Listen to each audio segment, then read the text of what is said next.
What if the secret to peace wasn't hidden in the heavens, but quietly waiting beneath a tree? Long before he became a symbol of wisdom, he was a prince, protected from sorrow, unaware of the suffering outside palace walls. But the world called to him, and he answered. He left behind riches, comfort, even his family to seek something deeper. This is the story of Siddhartha Gautama, the man who became the Buddha. In this journey, you won't just witness his transformation. You'll walk beside him. Through questions and silence, through struggle and awakening, you'll discover how one man's path opened the way for millions. So sit back, breathe deeply, and listen closely. Because the journey you're about to hear is not just his, it may also be yours. Have you ever wondered how the journey of one man changed the way millions of people view life, suffering, and peace? Before he was called the Buddha, he was just a boy named Siddhartha, born into a world of royalty, mystery, and destiny. Long ago, in the foothills of the majestic Himalayas, there was a small but prosperous kingdom called Kapilavastu. The land was peaceful, the rivers calm, and the people content under the rule of a wise and generous king named Suddhodana. The king and his queen, Maya, had everything they could wish for: palaces, wealth, loyal subjects. But one thing was missing: a child. For many years, Queen Maya prayed and hoped until one night something extraordinary happened. She had a dream, vivid and full of light. In this dream, a magnificent white elephant appeared, holding a lotus flower in its trunk. It circled her 3 times before gently entering her womb. The dream was so powerful that the next morning she told the king and the royal priests. The priests were astonished and excited. They told the royal couple that this dream was a sign. A great soul, they said, had chosen Queen Maya to be his mother. This child would either become a mighty king or a wise teacher who would help the world. Soon after, the queen found out she was expecting a baby. The entire kingdom rejoiced, celebrating with music, feasts, and decorations. According to ancient tradition, Queen Maya traveled to her parents' home to give birth. But during the journey, she stopped to rest in a beautiful garden called Lumbini. The garden was full of blooming flowers, chirping birds, and gentle breezes. As she reached out to touch a branch of a tree for support, something miraculous happened. Under the shade of that tree, without pain or fear, Queen Maya gave birth to a baby boy. They named him Siddhartha, which means one who achieves his goals. It is said that the moment he was born, he took 7 steps and declared, "This is my last birth. I have come to free the world from suffering." Golden light bathed the garden, and flowers bloomed brighter, as if nature itself recognized the arrival of someone truly special. The news of the birth spread quickly. Messengers were sent out in all directions, carrying the joyful announcement to every corner of the kingdom. People danced in the streets, lit lamps outside their homes, and offered prayers to the gods in gratitude. Even the animals seemed to share in the happiness. Elephants trumpeted, birds sang, and deer danced in the meadows. King Suddhodana was filled with pride and wonder, but at the same time he remembered the prophecy. He invited wise men, scholars, and astrologers to examine the signs around Siddhartha's birth. Among them was a respected sage named Asita, who had lived deep in the forest, meditating and observing the stars. Asita arrived at the palace, greeted warmly by the king and queen. He looked at the baby with great care, then began to weep. The royal couple grew concerned. Was something wrong with the child? Asita calmed them and explained that his tears were not of sorrow, but of joy. He said he had seen many great beings, but none with the light and peace surrounding this child. He believed Siddhartha would become either a universal ruler, bringing order to the world, or a spiritual teacher, offering wisdom that would end suffering for many.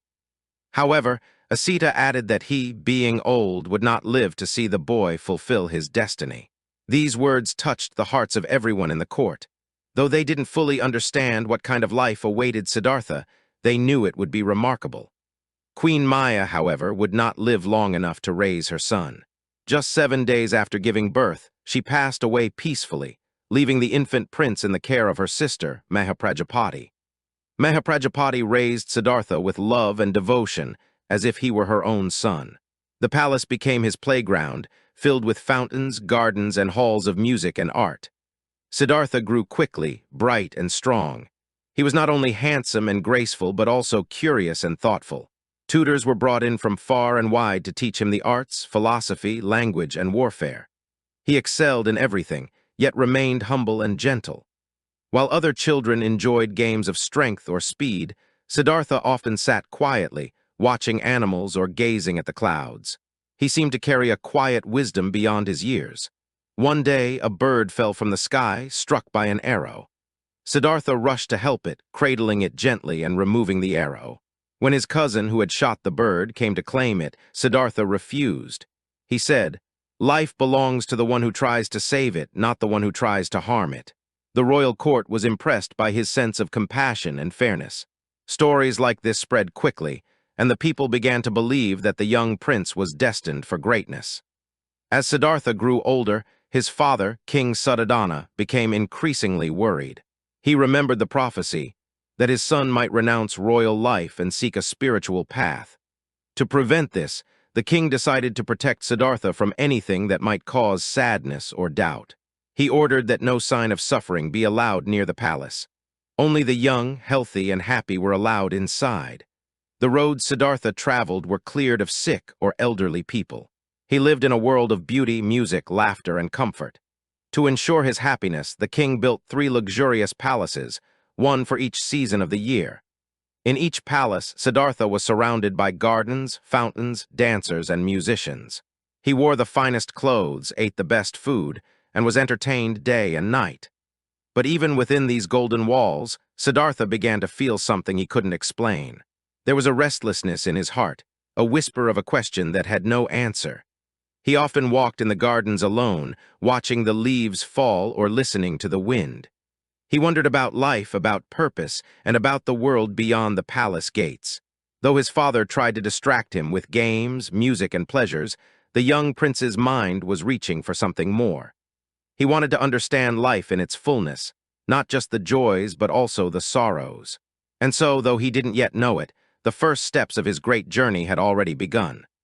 The boy who had been born in the peace of a sacred garden would one day walk through forests, villages, and distant lands, searching for truth. But for now, he was still Siddhartha, the protected prince, living under the watchful eye of a father who hoped to keep him from a destiny that could not be stopped. As the sun set over the kingdom of Kapilavastu, casting golden light over the palace walls, the world outside waited patiently.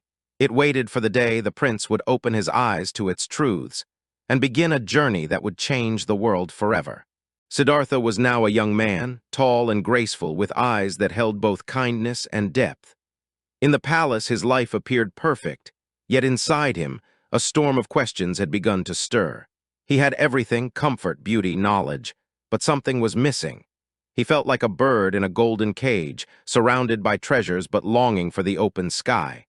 Sensing his son's unease, King Suddhodana decided it was time to secure Siddhartha's future. If the prince married, the king thought, he would settle down, grow attached to palace life, and forget any spiritual thoughts. So the king arranged a grand ceremony and introduced Siddhartha to Yasodhara, a beautiful and intelligent princess from a noble family. Siddhartha and Yasodhara were soon married. She was kind, wise, and gentle, and their bond was strong. For a time, the prince's mind was at ease. He smiled more, joined in the festivals, and learned the ways of courtly life.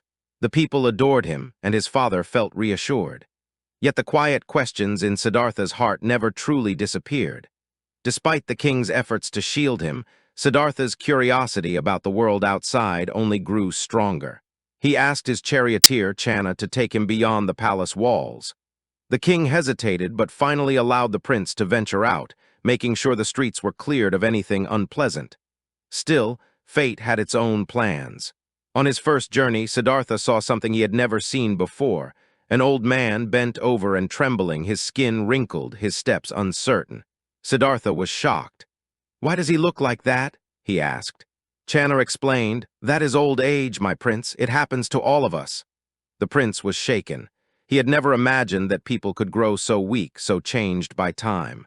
He returned to the palace, quiet and thoughtful, the image of the old man fixed in his mind. Days later, he asked to go out again. This time, he saw a man lying by the side of the road, groaning and coughing, his face pale with pain. Siddhartha turned to Channa, disturbed. "What is wrong with him?" Channa replied, "He is sick. Illness strikes anyone, no matter how rich or strong." Siddhartha's heart ached. He had never seen such suffering before. He couldn't understand why life, which seemed so beautiful in the palace, could also hold such pain. Again, he returned home, more troubled than before. Still, his questions deepened. On his third outing, he saw something even more painful. A group of people walked slowly down the road, dressed in white, carrying a body on a stretcher. Siddhartha stared in silence. "What are they doing?" he asked. Channa lowered his eyes and answered, "They are going to the cremation ground. That man has died. One day we all die." Siddhartha felt the ground shift beneath him. Old age, sickness, and now death. Was this the fate that awaited every person? Was there no escape from this circle of suffering? His heart was heavy, and yet a new awareness began to dawn. On his fourth journey, Siddhartha saw a man sitting under a tree. The man's clothes were simple, his eyes calm, his posture still. Unlike the others, he seemed at peace. "Who is he?" Siddhartha asked. Channa replied, "He is a holy man, a seeker. He has left behind home and wealth to understand the truth of life. He is searching for peace." Something stirred deep inside Siddhartha. For the first time, he saw a path that felt meaningful. He began to wonder, was there a way to live that went beyond pleasure and pain? Could truth and peace be found by letting go instead of holding on? Back in the palace, life continued. Festivals were held, music played, laughter echoed through the halls. Yasodhara was now pregnant, and the king hoped that the coming of a child would anchor Siddhartha to his royal duties. But inside the prince's heart, a decision was forming, as steady and silent as the rising sun. Night after night he lay awake, thinking, what is the purpose of life if all ends in suffering? Why do people cling to things that cannot last? He loved his wife, his family, and his unborn child, but he knew he had to seek answers beyond the palace gates. Then came the night that would change everything.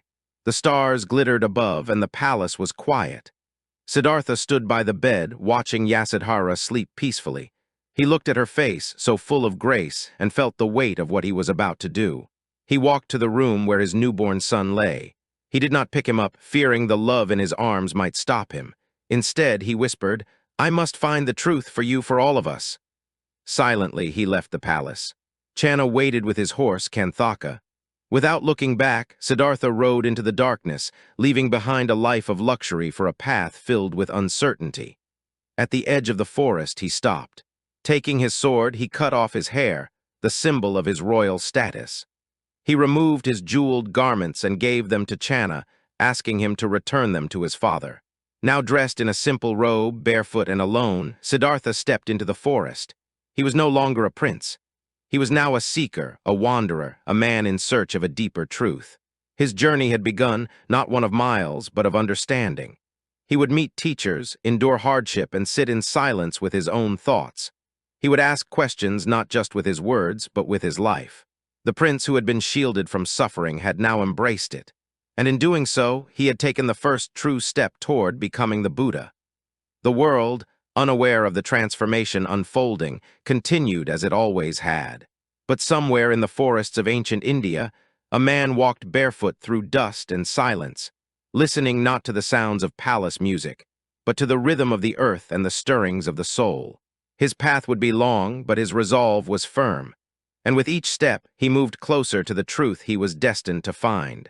Siddhartha wandered through the forests and villages of ancient India, a man stripped of luxury but rich in purpose. He was no longer surrounded by dancers and gold, but by silence, questions, and the raw truth of life. His feet grew dusty, his body thin, and his robes faded, but he felt more awake than ever. He walked with no map, no clear plan, only a burning desire to understand why people suffer and how they might find peace. He met many teachers along the way, each offering different answers. Some taught him to meditate on breath, to still the mind until thoughts vanished like mist. Others spoke of higher worlds, invisible gods, or deep inner power. Siddhartha listened with patience and tried their paths, hoping one might bring the clarity he sought. For a time, he lived with a group of ascetics, men who believed that denying the body would free the soul. They ate only a few grains of rice a day and sat still for hours, their bodies weak but their minds focused. Siddhartha joined them, pushing himself further than anyone else. He fasted until his ribs pressed against his skin like the bars of a cage. He drank only dew, slept on cold stones, and let the wind whip against his bare bones. People who saw him thought he had already left this world. But inside, Siddhartha knew he was no closer to the answer. His mind, though sharp, was clouded by hunger and pain. His body was too broken to hold wisdom. One morning he collapsed by a riverbank. His vision blurred, his breath shallow, he felt life slipping away. In that moment of weakness, he realized something simple yet powerful. Neither extreme pleasure nor extreme suffering could lead to truth. There must be another way. A middle path, not of luxury or torture, but of balance, clarity, and deep awareness. Just then, a young girl named Sujata appeared. She saw the starving man lying in the shade and felt compassion. Without fear or hesitation, she offered him a bowl of warm milk and rice. Siddhartha accepted it, knowing he needed strength to continue. As he ate, life returned to his limbs and his mind grew clear. He thanked Sujata silently, not only for the food but for the lesson. Kindness, not suffering, could also be a teacher. Balance could be a guide. Renewed and wiser, Siddhartha walked to a place called Bodh Gaya. There stood a great tree with wide roots and leaves that whispered in the wind. He sat beneath it, cross-legged and still, and made a vow. I will not rise until I find the truth. Days passed. He faced inner storms, memories, fears, doubts, and temptations. Legends say that Mara, the lord of illusion, came to test him.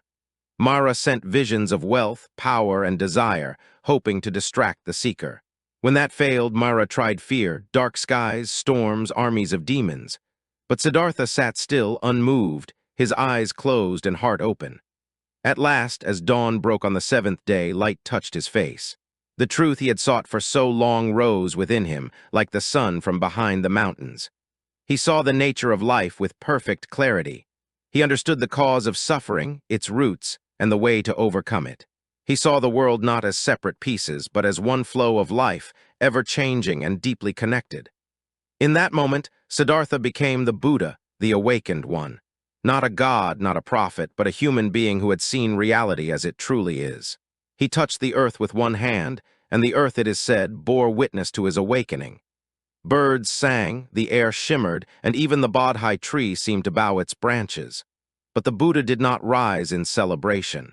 He sat quietly, filled with peace. The journey had not ended. It had just begun, for now he had something to share. Not riches, not laws, not commands, but a path that others, too, could walk. He thought of the people he had seen, the old, the sick, the dying, the seekers. Could they also be free? Could they also find what he had found? He smiled gently. The answer, he knew, was yes. And so, after weeks of reflection, the Buddha stood and prepared to teach. He did not return to the palace, though he missed his family. He did not seek fame, though many would follow him.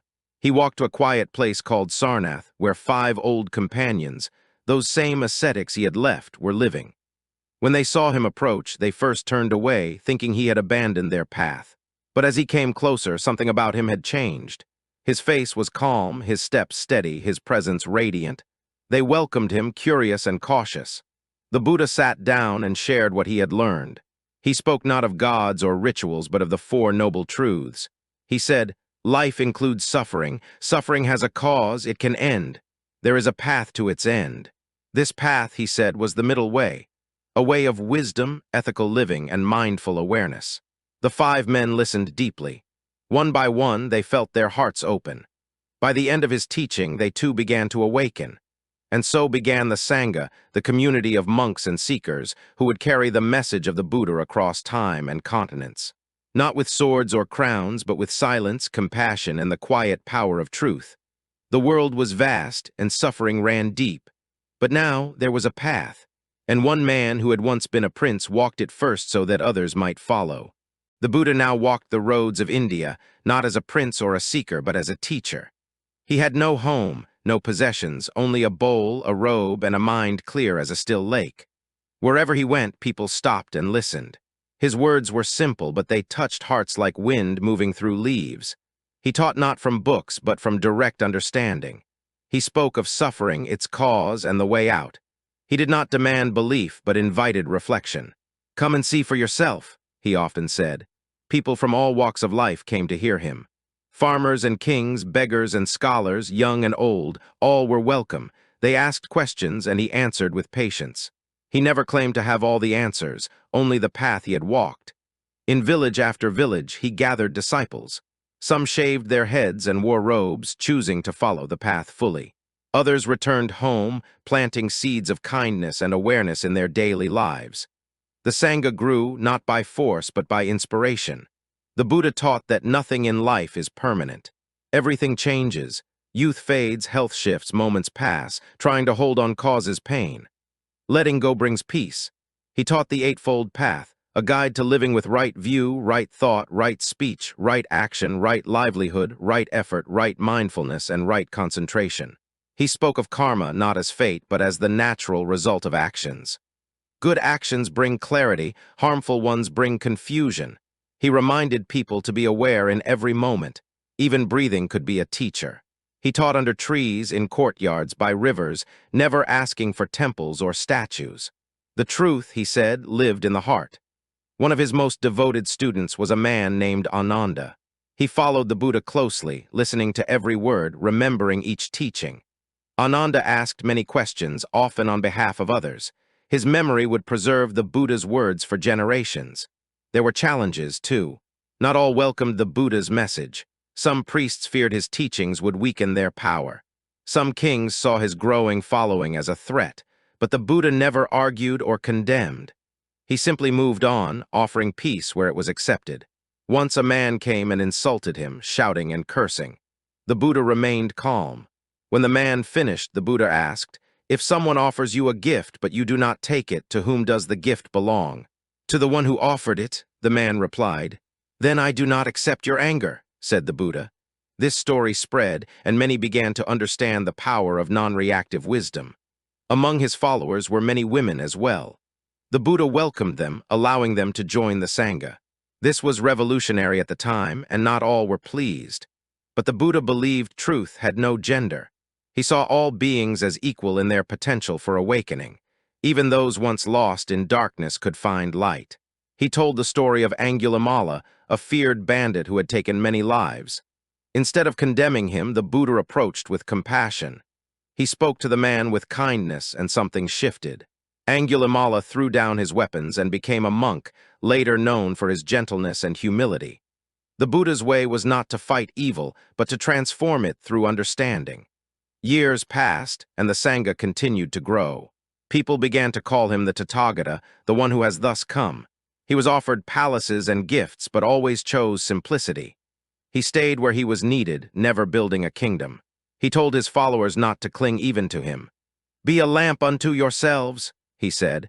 Truth was not to be found in worship, but in awareness. He spoke to kings and gave advice on how to rule with justice and kindness. He taught that a leader must serve, not dominate. To the sick, he offered comfort. To the grieving, he offered the insight that love and loss are part of the same cycle. He taught that birth, aging, sickness, and death are natural. It is how we meet them that defines our peace. Children would run to him and hold his hand. Elders would sit at his feet. He taught with stories, parables of seeds, rivers, and animals, so that anyone could understand. One day he picked up a flower and held it silently.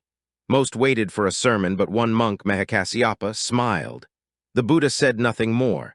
In that moment, a silent teaching passed between them. Not all truths could be spoken.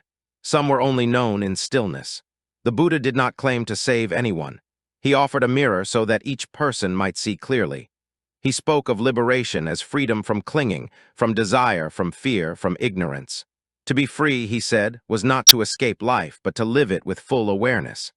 And so, the awakened one continued his journey. His shadow fell not on thrones, but on rice fields and dusty roads. He left behind not an empire, but a path of peace walked by many, remembered by more. And though centuries would pass and his body would one day fade, his words remained like footprints in the sand, clear, deep, and full of direction. Years flowed by like quiet rivers, and the Buddha continued to teach, walking from village to village under sun and moonlight. He had now grown older, his steps slower, but his presence remained as calm and powerful as ever. His face was lined with time, yet his eyes still held the depth of one who had seen truth beyond appearances. People still came in crowds, sitting quietly at his feet, soaking in the wisdom he offered. He had become more than a teacher. He was now a guide for thousands, a symbol of peace, a living reminder that awakening was possible for anyone, anywhere. Yet the Buddha never saw himself as more than a man. "I am awake," he said, not divine, not a ruler, only someone who had truly seen. His students loved him, especially Ananda, who had stayed faithfully by his side for many years. Ananda worried for him often, watching as the Buddha continued his long journeys with little rest. "Why not stop, Master?" he once asked. "You have done so much, let others continue." The Buddha smiled gently. "I will stop when there is no more ignorance, no more suffering." Of course, they both knew that day would not come soon. But the Buddha walked anyway, because even a single heart awakened was worth the journey. As his teachings spread, so did his reputation. Even powerful kings came to him for guidance. He reminded them to rule with justice, to see their people as equals, to lead by example and serve with humility. Many listened and peace followed, but others still clung to their power, blinded by greed and fear. One day, while staying in a quiet village, the Buddha told Ananda a story. It was about a farmer who lost his ox and blamed the sky, then his neighbors, then the gods. "He never looked inside," the Buddha said. "Peace begins not in blame, but in self-understanding." The story stayed with Ananda, and he repeated it often in the years to come. But even the wisest teacher cannot stop time. The Buddha's body, like all things, began to show signs of wear. He experienced pain, fatigue, and illness, yet he never complained. "This body," he said, "is a borrowed cart. One day it breaks, but the traveler continues." He continued to speak of impermanence, not with sadness, but with clarity. "Everything that arises passes," he said. "What matters is how we meet each moment." In his last year, the Buddha returned to many of the places he had once visited. He met with old friends, former students, and villagers who had once offered him shelter. He spoke to them with love and honesty, reminding them that truth does not die. "Do not grieve when I am gone," he said. "What I have taught you is your true refuge." He told them that clinging to his image or worshipping his memory would not bring freedom. Instead, they should live with awareness, walk the path, and become their own guides. At the age of 80, the Buddha accepted his final meal, offered with devotion by a blacksmith named Kunda. After eating, he became ill. Some say it was from spoiled food, others say it was simply his time. But even in pain, he remained serene. He asked Ananda to reassure Kunda, telling him he had offered a sacred gift. He fed the Tathagata before his passing. There is no greater honor. That night, as the stars blinked above and a soft wind moved through the trees, the Buddha lay on his right side between two sal trees. The trees, it is said, bloomed out of season, showering flowers on the ground. The animals of the forest gathered in silence. Monks and nuns sat around him, many weeping. But the Buddha, even now, was calm. He spoke clearly, offering his final words. "All conditioned things are subject to decay. Strive on with diligence." With that, he entered deep meditation. One breath in, one breath out, and then silence. The Buddha had passed into parinirvana, the final peace beyond birth and death. There was mourning, of course. Great sorrow spread across the land. But there was also a deeper stillness, as if the earth itself paused to honor the life of one who had walked it so gently. The Sangha gathered his relics and built memorials, not to worship, but to remember the path. Ananda, heartbroken yet steady, carried the teachings forward. Others took the message across rivers, mountains, and seas. And slowly, across centuries and continents, the Dharma, his teaching, blossomed like a lotus in many lands. Temples would rise, monks would chant. Scrolls would be written in many languages. But at the heart of it all remained a simple truth. Suffering exists, it has a cause, it can end, and there is a path. That path is not owned by any temple or teacher. It lives in the hearts of those who walk with awareness, speak with kindness, and act with compassion. The Buddha's body may have vanished, but his presence never left. It lives in silence and insight, in the space between breath and thought, in every act of mindful compassion. And for those who still ask, can peace be found in this world? The answer comes not in thunder, but in the quiet footstep of a man who once walked away from his palace to sit beneath a tree and awaken. The path remains open, the journey continues. Generations passed, but the voice of the Buddha echoed still, not through sound, but through the gentle steps of those who followed his path. His teachings became seeds carried by the wind, taking root in lands he had never walked. They grew in the chants of monks, in the silence of meditation halls, in the laughter of children learning compassion. Across mountains, forests, deserts, and oceans, the Dharma spread like sunlight. In Sri Lanka, monks preserved his words in palm leaf manuscripts, writing carefully by hand under flickering lamps. In China, scholars translated his teachings into flowing script, weaving them into poetry and practice. In Japan, the Zen tradition flourished, stripped down direct, a mirror to the mind. In Tibet, deep rituals and colorful thankas honored both the wisdom and the compassion of the awakened one. Everywhere, the core remained the same. Life brings suffering, but wisdom brings peace. Some followed him as monks, shaving their heads and giving up all possessions. Others stayed in the world, working jobs, raising families, yet living with awareness. The path did not demand escape. It asked only presence. To be awake in whatever life you were living. Temples were built from stone and wood, but the true temple, the Buddha said, was the human heart. A heart that could love without clinging, see without judgment, act without harm. Statues of the Buddha appeared not to be worshipped, but to remind. His eyes closed in calm, his hands resting in peace. People lit candles before them, not to ask for favors, but to remember the light within themselves. Pilgrims traveled to the places he had walked, Lumbini, where he was born, Bodh Gaya, where he awakened, Sarnath, where he gave his first teaching, Kushinagar, where he lay down for the last time. They walked barefoot through dust and time, not to find the Buddha, but to feel closer to what he represented. Even those who did not call themselves Buddhists began to reflect on his words. Scientists admired his observations of the mind. Philosophers echoed his thoughts on impermanence. Artists found inspiration in his grace. He became not just a teacher of one religion, but a symbol of universal truth. Not all stories of Buddhism were peaceful. In some eras, the message was twisted. Wars were fought in his name, rituals grew rigid, compassion was forgotten. But always someone remembered.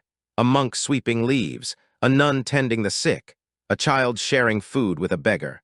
The true Dharma lived not in words, but in action. Modern times brought new challenges. The world grew loud and fast, full of distraction and desire. But even in the noise, people paused. They turned off their phones and sat quietly, breathing. They returned again and again to the simplicity of presence.